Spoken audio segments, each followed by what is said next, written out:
I love games. Hi, I'm Mark Brown, and I want to play a game with you. This game is all about Patreon. I've got 3 different boys carefully chained together to a pole. Jake, Tony, and Derek. You have to fund the Game Maker's Toolkit Patreon. You've got a 1-minute time limit, and if you don't finish that objective within the time limit, I will punish them. The question is, what's the best way to do this? So here, I've got a bunch of different things on a table that make punishing them fun. And there are loads of good ways to punish them by doing all sorts of fun things, like punching the crap out of them. When done well, physical force is an unparalleled treat. If you ask me, we want to punish them in a way that feels satisfying when you perform it well. I've got a gun, but this move instantly kills an enemy, and easy kills are actually pretty boring, and it gets rid of exciting moments like hitting up and getting a big burst of feedback and being able to slowly grind the knuckles against the tarmac. But I thought it was still worth mentioning. I've got a sword. It's easy to use, but hard to master. 12 seconds. Even if you're pretty sloppy, it just feels great. But that's because forcing players to meet your vision and punishing them for playing otherwise is intrinsically satisfying. It's time, and I've been having a lot of fun. Okay, let's start with Tony. First, a chainsaw.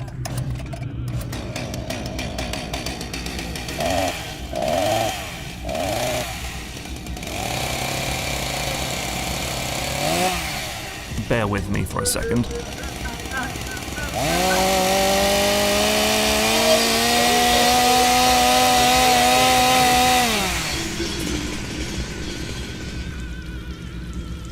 Hi, I'm Mark Brown, and I've got 2 different boys carefully chained together to a pole.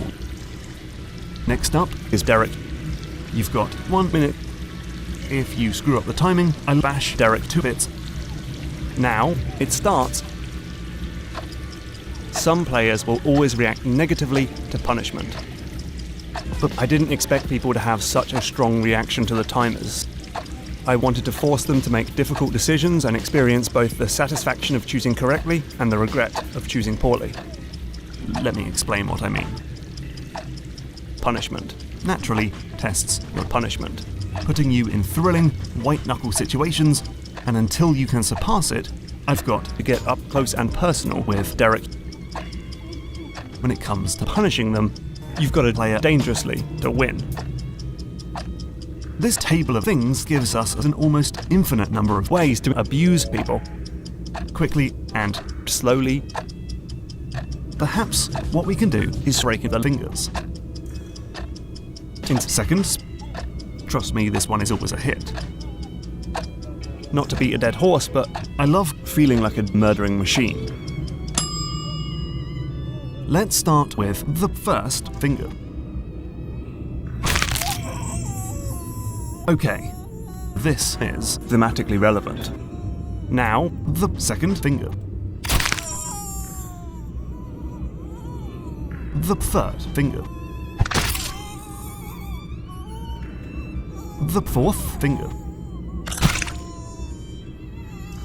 These things are fun.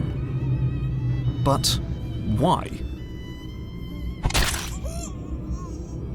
I shattered one hand, and we're still not done. Next up is in... Oh, Derek passed out. Ooh. I didn't expect this. Now, it's actually pretty boring. Well, by Derek.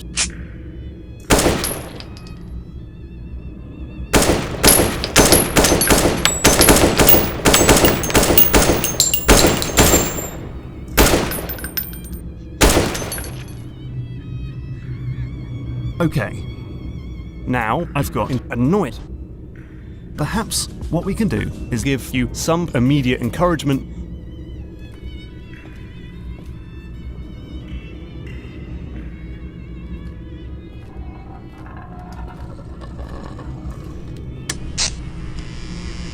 It puts the fund in the Patreon, or else Jake gets the prod.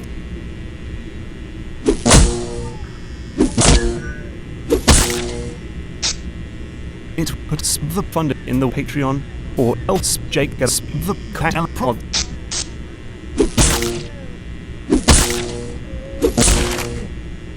Why? Why would you not just the fund in the Patreon? It gives the Patreon fund to me, or else Jake gets the same. Well, okay.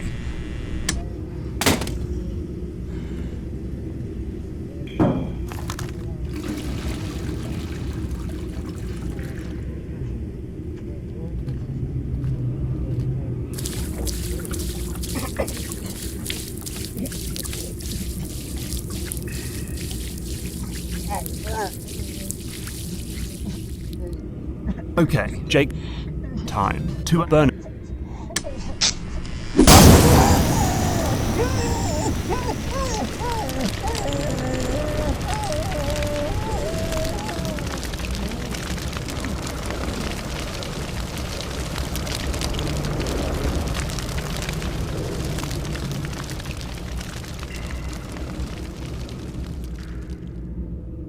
So, what went wrong? Well, there's a bunch of things. Hey, thanks for watching. I hope you found this one interesting. I love seeing all the different ways you could abuse people. Now, I've got to hide the bodies, delete the camera recordings, and so on.